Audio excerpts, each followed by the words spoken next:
es María Contreras, formo parte del programa de Ingeniería en Alimentos y hoy voy a exponer sobre una introducción a lo que son las operaciones unitarias. Comenzamos explicando que un proceso consiste en una combinación de diferentes etapas en donde las materias primas se convierten en un producto final, en el cual se hace por medio de un sistema, de equipos y de condiciones que facilitan esta dicha conversión. Existen diferentes tipos de operaciones físicas en las cuales tenemos, como se observa en el gráfico, las operaciones físicas de separación y las operaciones físicas de acondicionamiento. En primer lugar, cuando obtenemos la materia prima, esta pasa por unas operaciones de acondicionamiento primarias, como puede ser el lavado, la remoción de partículas, y luego de ello pasa a unas operaciones físicas de separación, que son las conocidas como operaciones unitarias, donde se puede presentar, por ejemplo, un secado. A partir de ello se dan las reacciones químicas pertinentes respecto al proceso que se esté llevando a cabo y luego de ello nuevamente se dan unas operaciones físicas de acondicionamiento.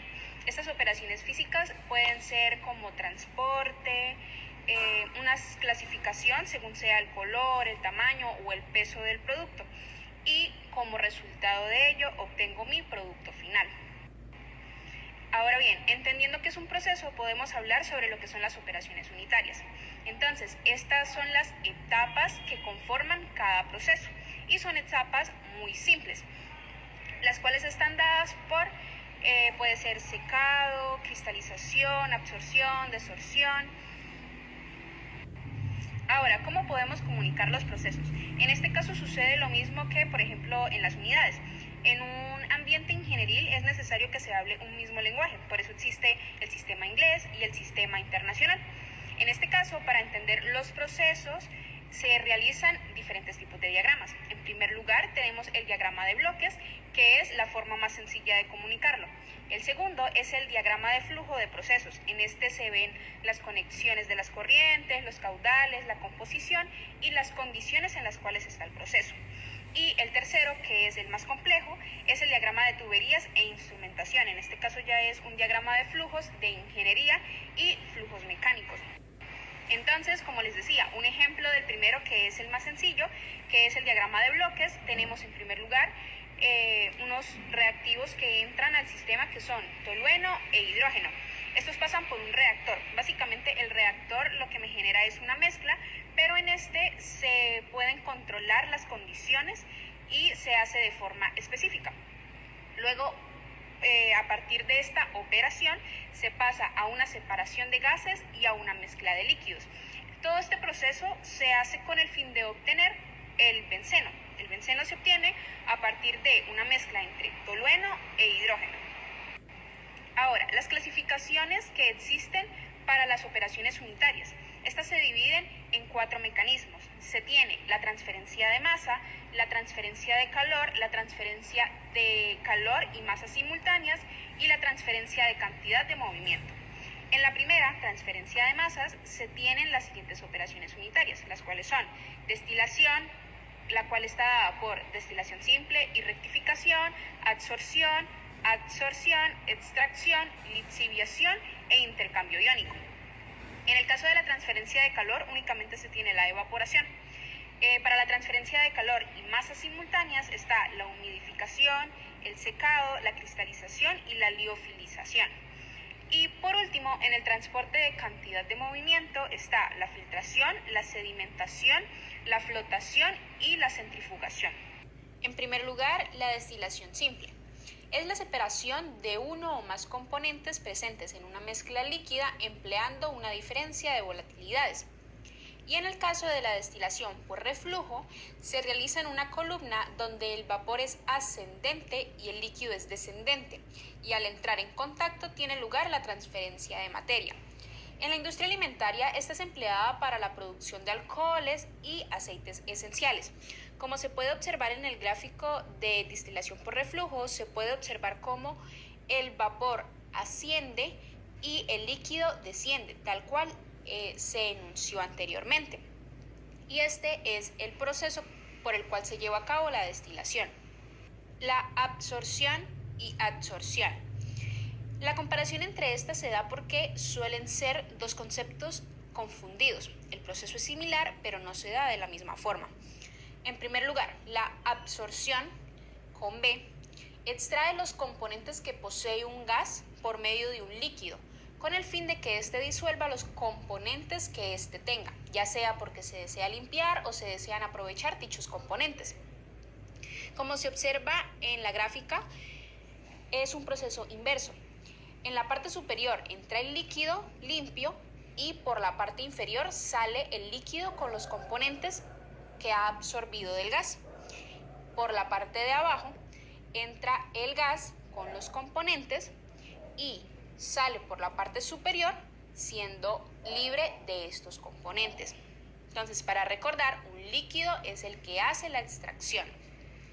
Ahora, la absorción, con D, en este se elimina algún componente de una fase fluida mediante un sólido que lo retiene. Los más utilizados en la industria suelen ser el carbón activo, el gel de sílice, la alumina activa o la zeolita.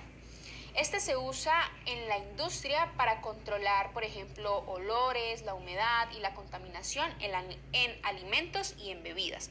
Entonces, en este es un sólido quien hace la extracción. La extracción se divide en dos tipos. Está la extracción líquido-líquido y la extracción líquido-sólido, más conocida como lixiviación. En la extracción líquido-líquido, el soluto de una solución líquida se prepara poniéndola en contacto con otro disolvente líquido que es inmiscible en la solución, es decir, no se pueden mezclar. Un ejemplo claro de ello y básico es el agua y el aceite. El aceite es inmiscible en el agua, ya que este posee una densidad más baja y por lo tanto las partículas del agua no permiten que el aceite penetre en dicho fluido, como se observa en la imagen, que es la forma en cómo se hace usualmente una extracción. Por otro lado está la lixiviación.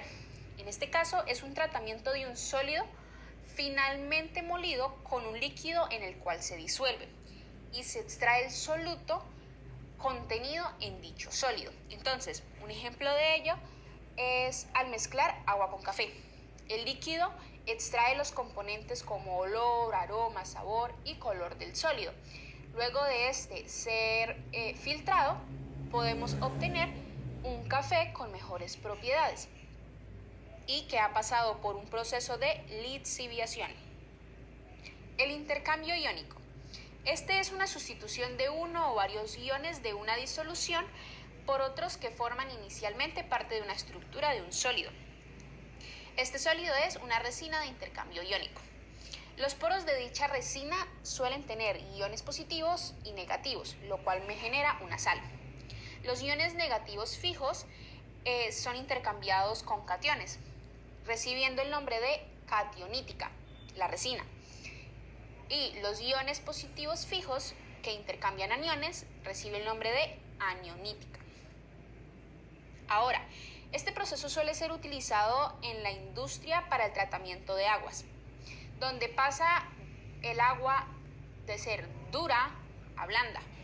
Esto sucede ya que se eliminan los cationes de calcio y magnesio del agua, lo cual genera que se disminuya su dureza. Entonces, como se observa en la imagen, siempre existe una resina cationítica y otra aniónica, donde en el caso del tratamiento de agua se pierde calcio y magnesio y por lo tanto podemos decir que tenemos agua desmineralizada. El mecanismo de transferencia de calor. Está la evaporación, que es la separación de una mezcla líquida donde se genera por medio de la ebullición un vapor integrado por los componentes más volátiles. El tiempo que demore en evaporarse este fluido depende del punto de ebullición que posea. Un ejemplo de ello es poner a hervir agua. Cuando éste logra alcanzar su temperatura óptima, se genera la evaporación del mismo componente, pero en estado gaseoso. En el caso de la condensación, aunque no es reconocida como parte de un mecanismo de transferencia de calor, es importante conocer qué es el inverso a la evaporación. Entonces, mientras la evaporación de estado líquido pasa a estado gaseoso, el fluido, en el caso de la condensación es al contrario, pasa de estado gaseoso a estado líquido. El tercer mecanismo es la transferencia de calor y las masas simultáneas. La primera operación unitaria que tenemos es la humidificación. En esta se da una corriente de aire que se pone en contacto con una corriente de agua. Se transfiere el agua y la energía calórica modificándose las condiciones de humedad y de temperatura en el ambiente. Los dispositivos más empleados para el enfriamiento de líquidos y pues el líquido más usado, que es el agua, son las denominadas torres de enfriamiento. Un ejemplo se emplea en cualquier industria en la que se necesite la refrigeración. Su ventaja es que ahorran energía y son amigables con el medio ambiente. Entonces, como podemos ver en la imagen, entra el aire que está caliente, dicha agua absorbe este calor y vuelve a circular el aire, pero con una menor temperatura, es decir, con mayor humedad. El secado. Este básicamente es la eliminación de la humedad que tiene una sustancia. Entonces, se somete el producto húmedo a una acción de corriente de aire caliente y seco, evaporándose el líquido con el consiguiente aumento de la humedad del aire. Se entiende que este proceso ha llegado a su punto final cuando la humedad de dicho material debe estar en equilibrio con el aire que le rodea. Entonces se dice que la presión de vapor de la humedad es igual a la presión parcial de la corriente gaseosa. Un ejemplo que es bastante utilizado en la industria alimentaria es el secado de las frutas, o mejor conocido como frutas deshidratadas comerciales. Se emplea para prevenir microorganismos, lo cual me genera que haya una mejor conservación del alimento y aparte de eso se reduce el peso y el volumen. La cristalización es la formación de partículas sólidas. El proceso de formación de cristales consta de dos etapas: la nucleación, que es la formación de núcleos cristalinos de un tamaño lo suficientemente grandes como para que no se solubilicen en el solvente, a partir de moléculas de soluto. Y en el caso del crecimiento, pues es un aumento del tamaño de un núcleo cristalino por la adición de moléculas. Un ejemplo es la elaboración del helado, o en el caso de la sal, los azúcares y los aditivos. Estos suelen ser cristalizados. La liofilización. En este caso es la eliminación del agua de un sólido por sublimación de la misma, o sea que el agua del sólido se pasa directamente a vapor, jamás pasa por estado líquido. Las ventajas que presenta este tipo de operación es que la congelación provoca la detención de los fenómenos bioquímicos, el vacío y las bajas temperaturas evitan alteraciones en el alimento, ya sea organolépticas o por ejemplo crecimiento microbiano, y se conservan gran cantidad de los aromas. Es por esto que, por ejemplo, en la industria alimentaria se tiene el café liofilizado instantáneo. Básicamente este consiste en congelar ese extracto líquido del café para posteriormente llevar el producto a una cámara de vacío donde se separa el agua por medio de la sublimación. Por lo tanto, se eliminan las partículas del agua desde el estado sólido. Ahora, para la transferencia por cantidad de movimiento está la filtración. En este caso se separa un sólido en suspensión dentro de un fluido empleando un medio filtrante que suele ser un material poroso. En este se usa para eliminar contaminantes de materias primas, productos y de envases. La sedimentación es la separación por la gravedad de las partículas suspendidas, cuyo peso específico es mayor que la del agua. Este se usa para la separación, ejemplo, de emulsiones en dos fases líquidas inmiscibles. Recordemos que el peso específico del agua es 1000 kilogramos sobre metro cúbico. Entonces, todo aquello peso específico que sea mayor que la del agua se puede separar por medio de sedimentación. La centrifugación es un proceso de separación de mezclas basado en la aplicación de una fuerza centrífuga, es decir, revoluciones por minuto, para acelerar la sedimentación de partículas con diferentes densidades. Este se emplea cuando la gravedad no es suficiente para lograr esta separación en un tiempo razonable. Un ejemplo suele ser en el caso de las grasas.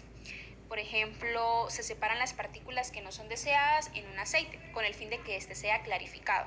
Ahora, en el caso de la flotación es bastante simple. Básicamente es una separación de sólidos o de líquidos en una fase líquida, donde se introducen burbujas de gas, normalmente aire. en la fase que está líquida. Esto sucede y se explica gracias al principio de Arquímedes, el cual dice que todo cuerpo sumergido dentro de un fluido experimenta una fuerza ascendente, es decir, hacia arriba, como la flecha que podemos ver en color azul, que se llama fuerza boyante, es decir, la fuerza de empuje, la cual es equivalente al peso del fluido que ha sido desalojado, es decir, está el volumen del fluido y ese sólido o líquido que está entrando dentro de él me está desalojando ese volumen que antes ocupaba dicho fluido. Por eso se da este fenómeno.